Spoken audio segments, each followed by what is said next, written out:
Vous écoutez un Lithopodcast, le podcast seulement prononçable par les géologues. Je suis en compagnie de Églantine. Salut Églantine. Bonjour. Salut Alice. Salut. Salut Tara. Hey. Et Yasmine. Bonjour.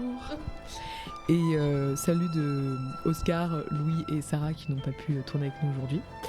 Aujourd'hui, nous partons pour des contrées isolées aux ressources encore inexplorées, où la survie et la science ne font qu'un. Nous parlons des mondes de glace. Pour ne pas dire ainsi donc l'Antarctique, l'Arctique, les terres australes et petit bonus pour le permafrost.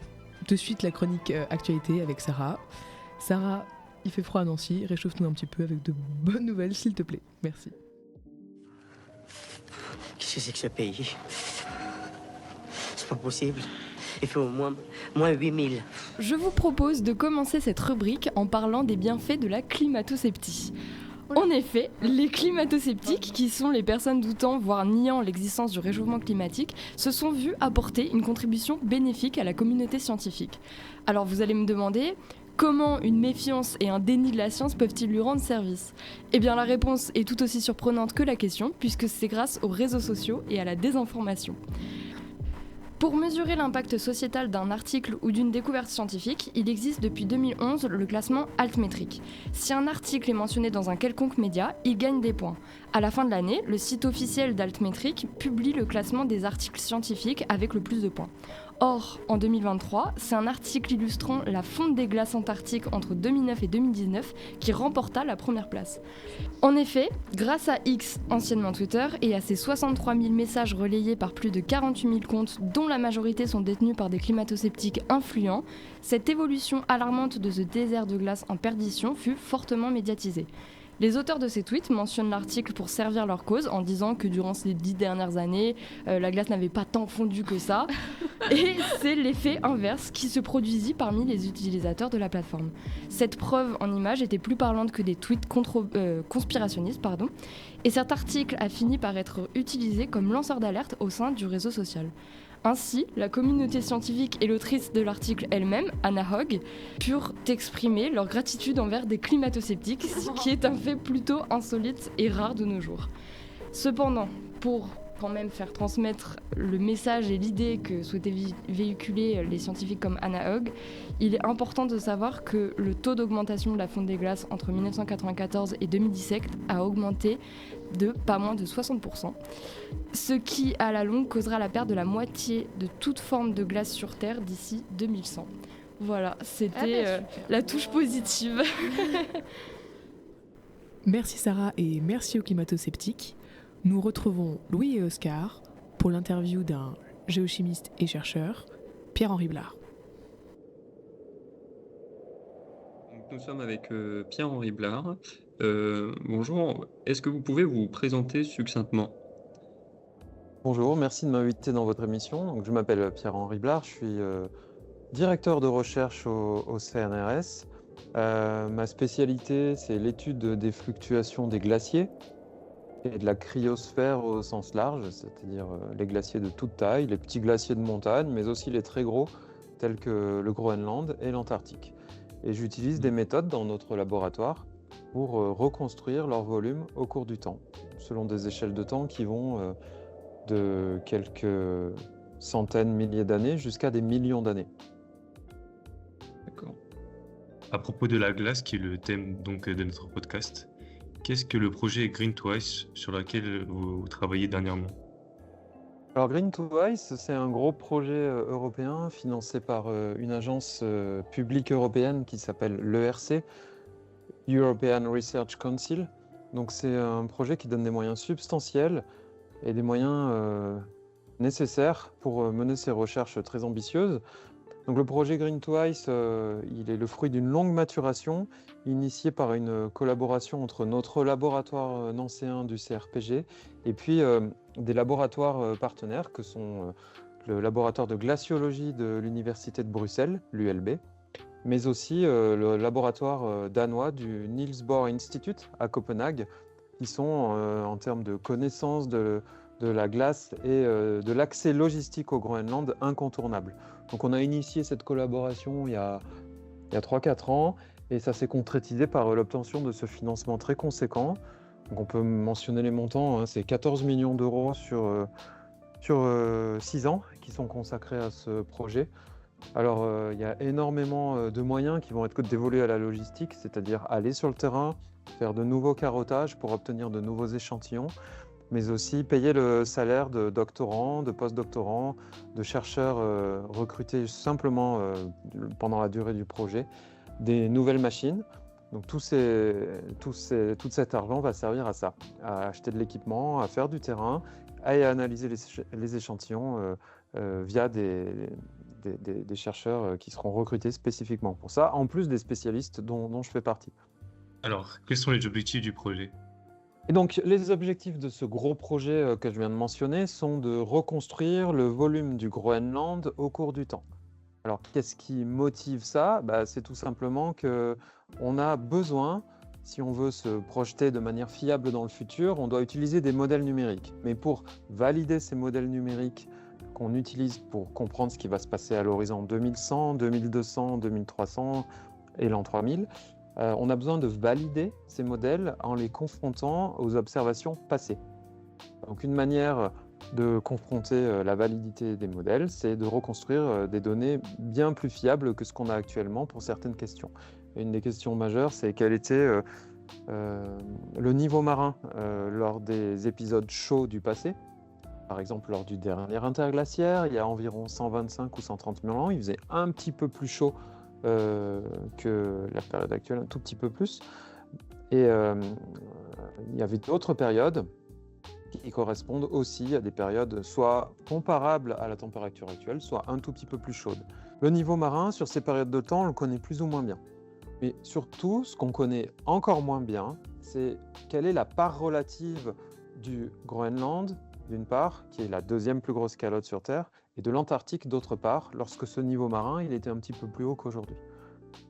Donc, nous, on a décidé de prendre le problème à la racine et d'aller faire des carottes au Groenland pour déterminer à quel moment telle ou telle partie du Groenland était partiellement déglacée lors de ces épisodes un peu plus chauds. Donc l'objectif idéal, le but final du projet, si on y arrive, ça va être de dire, il y a 130 000 ans, il y avait 10 à 15% du Groenland qui était fondu et c'était la partie nord-ouest. Il y a 400 000 ans, la moitié était fondue, c'était plutôt la partie sud et la partie ouest. Reconstruire la courbe de croissance et de décroissance du volume de glace au cours du temps, avec des nouvelles méthodes et des nouveaux échantillons qu'on va récupérer dans le projet. D'accord. Donc en quoi dater cette glaciation du Groenland peut être utile pour prévoir la montée des eaux futures? C'est un objectif du projet? Oui, c'est un objectif du projet. Donc, comme j'ai expliqué, cette reconstitution du paléo-volume de glace au cours du temps va permettre d'être confronté aux modèles numériques qui permettent de reconstruire l'état des calottes de glace en fonction du climat local et global qui contrôle la région, auquel est soumis le Groenland et les autres glaciers dans la région.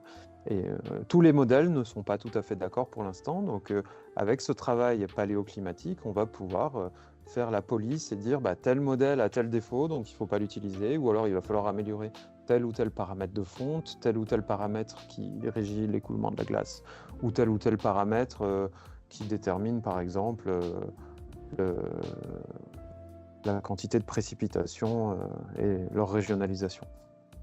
Donc c'est ce travail paléoclimatique qui permet d'améliorer notre capacité à prédire le climat dans le futur.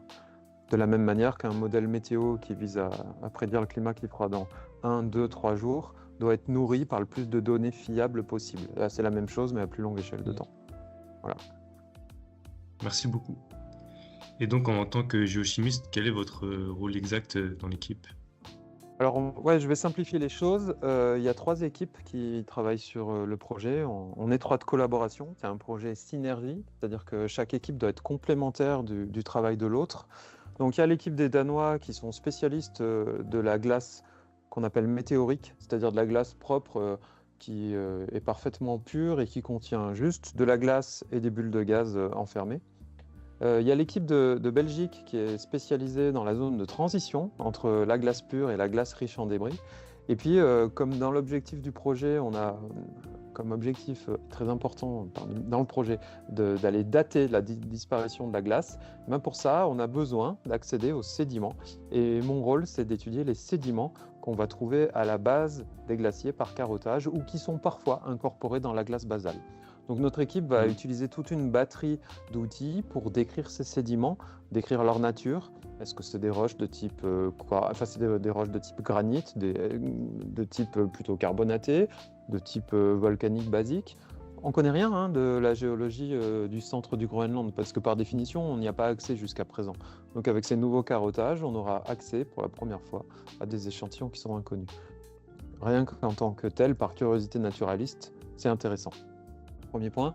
Deuxième point, ils ne sont pas intéressants que par leur nature, ces échantillons. Ils sont aussi intéressants par l'histoire qu'ils peuvent nous enseigner. Et c'est à nous de les faire parler. Nous, on est vraiment des interrogateurs de police scientifique, au sens où on a les échantillons en main. On va non seulement décrire leur nature, comme j'ai dit, mais aussi leur faire raconter leur histoire. Et on a développé des méthodes au laboratoire depuis plus de 15 ans qui permettent de savoir à quel moment les roches ont été exposées à la surface et combien de temps ensuite elles ont été enfouies sous la glace. Ces méthodes, elles sont basées en partie sur les nucléides cosmogéniques. Donc c'est des isotopes, des atomes, des catégories particulières d'atomes qui sont produits par le rayonnement cosmique. Et c'est des atomes qui sont très difficiles à mesurer. Donc ils ont la particularité d'être produits que quand la roche est à la surface et de ne pas être produits quand le Groenland est englacé. Donc en regardant le rapport de concentration de ces nucléides cosmogéniques, comme ils ont des radioactivités différentes, leur rapport nous renseigne sur quand est-ce que la glace était présente, quand est-ce qu'elle a été absente et combien de temps elle a été absente, combien de temps a duré la dernière déglaciation. Et donc on va utiliser plusieurs nucléides cosmogéniques. Comme j'ai dit, ce qui est important, c'est pas seulement d'en trouver, c'est aussi de mesurer les rapports entre des nucléides cosmogéniques de demi-vie différentes, parce qu'avec ça, on peut dater le moment depuis lequel ils sont sous la glace. Et pour être clair et complet, on va mesurer l'aluminium 26, le beryllium 10. Le premier a une demi-vie de 700 000 ans, le deuxième 1,4 million. On va aussi mesurer du chlore 36, qui est très intéressant parce qu'il a une demi-vie plus courte de 300 000 ans. Souvent, sur le papier, c'est très joli d'utiliser des méthodes comme ça, mais en pratique, on a affaire à des histoires complexes, c'est-à-dire des systèmes mathématiques qui ont trop de degrés de liberté et on n'a pas une réponse unique. Donc en multipliant les nucléides cosmogéniques, on peut raffiner les scénarios de déglaciation. En fait, on n'a qu'un âge d'enfouissement maximum avec un couple de nucléides cosmogéniques de demi-vie différentes. Et en combinant avec un troisième, un quatrième, on peut raffiner cet âge maximum. Et le but, c'est d'obtenir deux couples de nucléides cosmogéniques qui donnent le même âge d'enfouissement. Dans ce cas-là, on est sûr qu'il n'y a pas de problème de scénario non contraint. Et on a accès à une réponse solide avec un âge certain. Et pour être complet, on va aussi coupler avec une autre méthode qui s'appelle la méthode de datation par luminescence, qui est une méthode physique basée sur l'accumulation d'électrons dans des défauts du réseau cristallin. Et c'est très intéressant de coupler cette méthode avec les nucléides cosmogéniques parce qu'elle a un comportement totalement opposé. C'est-à-dire que le signal, il est acquis quand la roche est enfouie sous la glace et il est remis à zéro quand la roche est à la surface. Alors que les nucléides cosmogéniques, leur production fait exactement le contraire. Ils sont produits à la surface et ils sont détruits par radioactivité quand ils sont sous la glace. Donc en combinant les deux, on a accès à l'âge minimum pour l'un et l'âge maximum de la déglaciation pour l'autre. Et on peut donc répondre, en combinant une fenêtre qui donne un âge minimum et avec une autre méthode qui donne un âge maximum, on obtient une fenêtre, une intersection qui est, on l'espère, le plus précis possible. Donc mon travail, ça sera surtout un rôle de chef d'orchestre parce que j'anime une équipe de 4 chercheurs, 3 ingénieurs et puis on recrute 2 postdoctorants et un doctorant qui vont travailler au CRPG sur le projet. Mon équipe, ça sera de coordonner le travail de ces différents spécialistes pour faire parler ces roches et reconstruire les moments où le Groenland était déglacé, le moment où il a été réenglacé. D'accord. Merci beaucoup pour ces explications techniques. Vous, donc, on a compris que vous étiez la personne qui va organiser le lien entre les différentes parties de l'équipe. Et est-ce que vous auriez des premiers résultats à nous communiquer ou c'est trop tôt encore? Non, c'est pas trop tôt. On peut vous dire où on en est, il n'y a rien à cacher. Si ce n'est qu'on n'a pas encore finalisé, bien sûr, l'analyse de tous les échantillons qu'on a récupérés. Néanmoins, on a commencé à les faire parler. Et parmi les échantillons qu'on a récupérés, notamment, il y a cette carotte américaine qui a été gérée par les Danois depuis quelques années, que nous avons analysée avec les méthodes que j'ai mentionnées, en la couplant avec des méthodes de datation de la glace basale. Les nucléides cosmogéniques qu'on a mesurés dans les roches de cette carotte, alors il faut que je la nomme, elle s'appelle Camp Century, elle est située sur la partie nord-ouest du Groenland, et elle documente une déglaciation de cette partie-là du Groenland, donc la zone nord-ouest, il y a 400 000 ans. Et ça, c'est très intéressant parce que c'était un interglaciaire, donc une période qu'on peut appeler chaude à l'échelle du Quaternaire, qui est similaire à notre période actuelle de l'Holocène. Seulement, elle n'était pas beaucoup plus chaude que la période actuelle. Elle était à peine plus chaude, voire similaire. Par contre, elle a duré beaucoup plus longtemps. Et donc ça, c'est un premier indice pour les modélisateurs qui est très intéressant parce que ça suggère, ce genre de données, qu'on est capable maintenant d'améliorer la connaissance de la vitesse à laquelle le Groenland va fondre pour un incrément de température donné. Donc ce que je veux dire par là, c'est qu'un interglaciaire plus long peut faire peut-être plus de mal qu'un interglaciaire un peu plus chaud qui dure moins longtemps. Parce qu'on a le temps pour faire fondre le Groenland. Et avec ça, on a accès à des données dont sont friands les modélisateurs, et notamment la vitesse de réponse de ces grandes calottes. Il est évident que tous les glaciers sont sur la sellette aujourd'hui et qui vont disparaître. La question, c'est à quelle vitesse.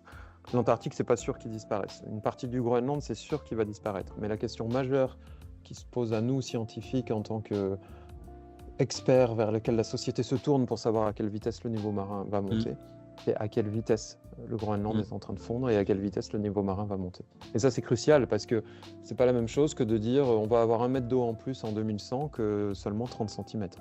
Si c'est seulement 30 cm, vous n'avez pas besoin de déplacer New York, Amsterdam et la moitié du Bangladesh.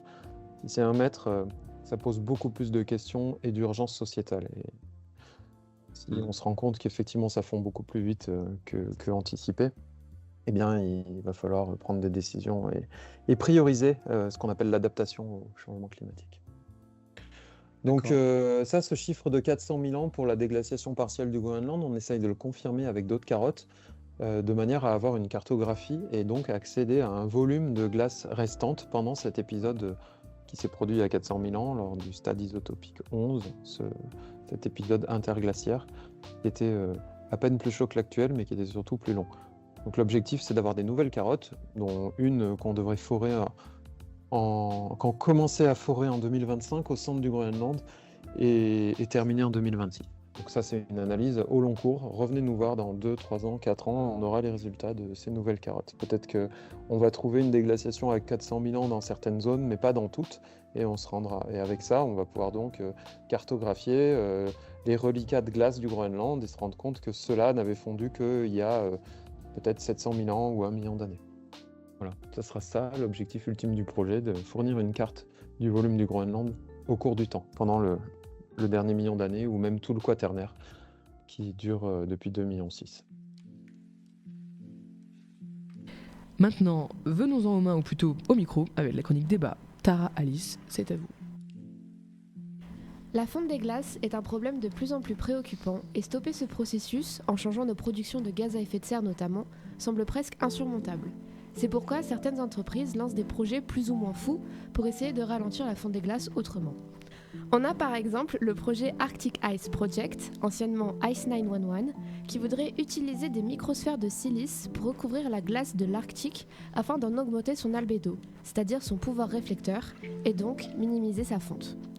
Dans le même genre, il y a le projet néerlandais Arctic Reflections qui compte pomper de l'eau de mer Arctique avec des drones et l'injecter dans la banquise afin de la faire geler plus vite grâce au froid déjà présent.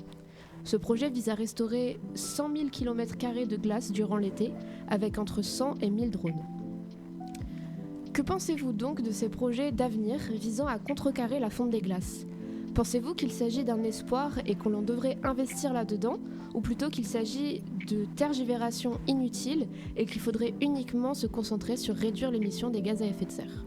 Je t'en prie, Ok. donne ton avis. Ouais, alors moi je me suis pas mal penchée sur le projet des billes en verre notamment, parce qu'en fait celui des pompes à eau, il a été un peu on va dire, démonté par différents articles, notamment celui de Pauling et Bitts en 2021 ou alors Zampieri et Gosling. voilà, sur le site de l'UCG, qui est un site donc, de documentation scientifique, notamment parce qu'effectivement, comme tu disais Tara, finalement réduire les gaz à effet de serre se trouve être une solution bien plus efficace pour décélérer la fonte des glaces que en fait cette solution. Et du coup par rapport aux billes de verre, en fait les avis sont assez partagés et je crois que c'est pas effectivement on peut pas dire de suite que c'est de la géo-ingénierie foireuse parce que en fait le projet il est pas si mal, sauf qu'en fait le problème de ce projet c'est que dépendamment des saisons le soleil tape plus ou moins fort sur l'Arctique et le souci, c'est que ces petites billes en verre, elles ont un pouvoir absorbant des rayons du soleil qui est non négligeable. Ce qui fait qu'en fait, par endroits, elles concentrent en fait plus les rayons du soleil qu'elles ne les font réémettre dans l'atmosphère, voire dans l'espace. Ce qui permettrait effectivement de soulager le bilan radiatif de la Terre. Et du coup, en fait, elles concentrent la chaleur et elles font fondre la neige en surface, qui est le principal acteur de l'albédo de l'Arctique, quoi. Donc en fait, ça a un effet inverse qui est faire fondre plus rapidement la glace. Ok. C'est double tranchant donc. Voilà, effectivement. Mais c'est à mitiger en fait, ça dépend des saisons, ça dépend de où et comment se positionnent les billes. Mais c'est intéressant de discuter des solutions qu'on pourrait apporter à ça. Oui, mais aussi c'est vrai qu'ils ont eux-mêmes, ils ont dit que c'était juste une solution pour soulager, mais pas une solution pour remédier au problème. Et c'est quelque chose qu'il faut noter, qu'ils sont eux-mêmes conscients que ça n'a pas réglé le problème. Ils savent que c'est juste pour gagner du temps, pour c'est gagner ça du temps. Ok, c'est ça. Du coup, on en vient en fait à un débat plus global peut-être sur la géo-ingénierie en général. Et du coup, j'ai fait quelques petites recherches par rapport à la géo-ingénierie justement et aux apports réels que ça peut apporter du coup pour solutionner le changement climatique. Et en fait, encore une fois, les avis sont très départagés, mais on distingue notamment deux grands types de géo-ingénierie, la géo-ingénierie régionale et la géo-ingénierie globale. Et la globale, en fait, elle est plus poussée en termes de recherche sur les solutions que la régionale, qui en fait propose des solutions, comme le nom l'indique, très zonées. Ouais, à très petite échelle. Et par exemple, du coup, là, on a parlé des billes de glace et de pomper de l'eau de l'Arctique. Qui est d'ailleurs une méthode intrusive, donc encore une fois c'est un point négatif pour cette méthode-là à mettre en place. Mais il y a aussi plein d'autres petits projets, par exemple déployer une sorte de parapluie qui va faire de l'ombre sur tout l'Arctique, qui est un projet dément, enfin qui paraît être un projet dément. Et c'est pour ça qu'il y a une commission, alors j'ai noté, il y a une commission mondiale sur la gouvernance des risques liés au changement climatique qui se réunit chaque année et qui discute de la géo-ingénierie. Et en fait, ils en sont arrivés à la conclusion qu'en fait, la géo-ingénierie régionale, c'est dommage parce qu'en fait, c'est des solutions qui sont développées par des pays et qu'en fait, c'est très individualiste parce que du coup, dépendamment de la vision du pays et des bénéfices qu'ils peuvent en tirer, les solutions de géo-ingénierie seront différentes. Et donc en fait, le défaut de la géo-ingénierie, plus que de proposer des projets farfelus, c'est le manque d'études, mais aussi le manque de cohésion face aux propositions des projets, parce que du coup, ça peut pas permettre forcément de mettre en place quelque chose, quoi. Sur le problème, sur le fait que les pays développent ces projets, j'ai lu dans un rapport justement que c'était vraiment un gros problème parce que des pays pourraient utiliser ça pour une sorte de guerre de climat. Donc utiliser, changer le climat pour que d'autres pays soient désavantagés. Et même si ce n'est pas voulu, c'est très dangereux puisque ça peut dérégler le climat, dérégler la biodiversité, dérégler les températures, l'humidité, des trucs comme ça. Et donc aussi dérégler la production de ressources alimentaires. Et c'est très grave, quoi. Après, je pense qu'on peut se poser des questions du coup aussi par rapport à la suprématie des nations qui va arriver à solutionner un énorme problème environnemental. Si jamais je sais pas de quelle nation c'est cette idée là, mais de déployer un parapluie géant là, ou alors du coup de pomper la solution néerlandaise pour pomper de l'eau et la mettre sur la glace. Si jamais ça marche. Si ça marche, est-ce que du coup ils vont s'imposer en tant que leader sur les projets environnementaux ou alors je me demande du coup si on arrivera à concilier. Par exemple, si les Néerlandais ça marche, est-ce qu'ils vont dire nous on est les meilleurs et Globalement, voilà. Faites-nous confiance, c'est ça. Voilà, que parler t'essaies d'une de dire. immaturité certaine, quoi. Mais je sais pas. C'est une question. Après, je sais pas, c'est vrai, comme avait dit Yasmine, c'est enfin, tout le délire autour de ces projets-là, c'est que c'est pas des solutions pérennes, c'est-à-dire que ça va marcher un temps, le temps que nous, on arrive à réduire nos émissions de gaz à effet de serre correctement, en fait. Et du coup, je sais pas si ça marchera vraiment de s'imposer comme leader, parce que comme c'est des solutions qui fonctionnent sur un court temps, est-ce que ça va vraiment marcher d'une manière...